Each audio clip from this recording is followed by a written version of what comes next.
Okay, so today we're diving into one of the most talked about legal cases ever. Yeah. The Amanda Knox case. Yeah, it really is a fascinating case. An American student. Yeah. You know, she's studying abroad in Italy. Right. Her roommate's murdered. Tragically. And she is like immediately right in the middle of just this crazy amount of accusations. Yeah, and what's so interesting, I think, from the beginning is how this really shows like the clash between, you know, what you expect and then the reality of a foreign legal system. Yeah, I mean, she grew up trusting the police. Right. Right? And she cooperated completely with the Italian police. Of course. Because she had this belief that like they were going to find out the truth and like exonerate her. Yeah. So how is that a disadvantage for her? Well, you know, the Italian legal system is it's inquisitorial. It's very different than what we're used to in the US. Yeah. And so it's not just about proving guilt or innocence. It's about like constructing a narrative that fits all the facts. Yeah. So that trust that she had, I see. Made her very vulnerable during the interrogation. Yeah. Imagine being 20 years old in a foreign country. Right. You're suddenly suspected of this horrific crime. Uh-huh. The language barrier is there. Yeah. Unfamiliar procedures, all this pressure. Right. It's like the perfect recipe for confusion and fear. Well, and we know that fear led to this like coerced confession, which she later retracted. Of course. Was this a turning point in the case? Oh, absolutely. A coerced confession like throws a wrench into everything. Right. You know, it brings up all these questions about the evidence, the tactics that they used. Yeah. And ultimately, like, was this whole thing fair? Well, and then you had just this media frenzy. Oh my gosh. That surrounded the whole case. It was insane. I mean, they called her Foxy Noxy. Oh. And they painted her as like this manipulator, this cold-hearted killer. Yeah. How much do you think that really messed with public opinion and maybe even the legal proceedings?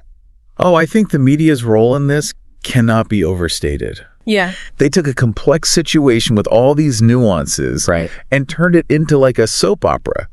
It's almost impossible to separate the facts from what they made up. It's so true. And it's interesting. I wonder, like, what do you think? Do you think the media has this responsibility to, like, report on these things without doing all that sensationalism? Or is it just that people just love true crime? Right. I don't know. It's a good question. What do you think? Well, so aside from all that media stuff, there are also these other people involved in this whole thing. Right. Knox's boyfriend at the time, Rafael Solicito, and Rudy Guade. Okay. He's the one who ended up getting convicted of the murder. Right.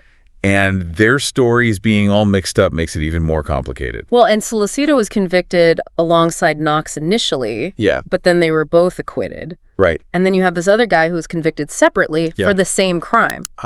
It's just so confusing. Yeah. It really makes you think about like different sides of the story. Yeah. Different evidence. Yeah. How hard it is to find like one truth in all this chaos. Yeah. It's like, what was the truth? It's like trying to put together a broken mirror. You can kind of see the reflection. Yeah. But it's just broken. Yeah, it is. And the Italian system, with its emphasis on like one narrative, it really struggled with all these broken pieces. Totally. Yeah. It's really interesting. It is. And that's where the Italian legal system is so interesting because they allow for multiple appeals and retrials. Yeah. So this case went through so many twists and turns. Oh, yeah. Convictions, acquittals. Even the Supreme Court had to get involved. Yeah. It's a lot to follow. It is. And it must have been so hard on her mentally and emotionally. Yeah. To go back and forth like that. Absolutely. Guilty, innocent, guilty. It's just... The psychological impact is huge. Yeah. She wasn't just fighting legal charges. She was fighting for her sanity, her reputation, everything. It's easy to forget, like, that there's a real person in the middle of all this. Yeah, she went through years of imprisonment and public scrutiny. Right. And just constant fear. Yeah. And even after she was exonerated in 2015, there was still like this cloud of suspicion hanging over her. Of course, public opinion is so powerful. Yeah. And all that media attention. Right. It's hard to come back from that. It makes you wonder how anyone can rebuild their life after something like that. Right. But she did. She did. She not only rebuilt her life, but she became an advocate. Yeah. It's incredible. I find it remarkable. She could have just disappeared. Right. But she used her experience to help others. Yeah, and she works with the Innocence Project. Right. Can you talk about that a little? Yeah, so the Innocence Project is this nonprofit. Okay. And they work to get people out of prison who are wrongly convicted. Okay. And they use DNA testing and push for changes in the justice system. And Knox's story is so powerful for them. It's like she went from being a victim of the system to helping others who are stuck in the same situation. Exactly. It shows how resilient she is and how much she cares about justice. Yeah, and it reminds us that this happens to other people too. Oh, yeah. Wrongful convictions are a real problem. It's not just an isolated incident. Right.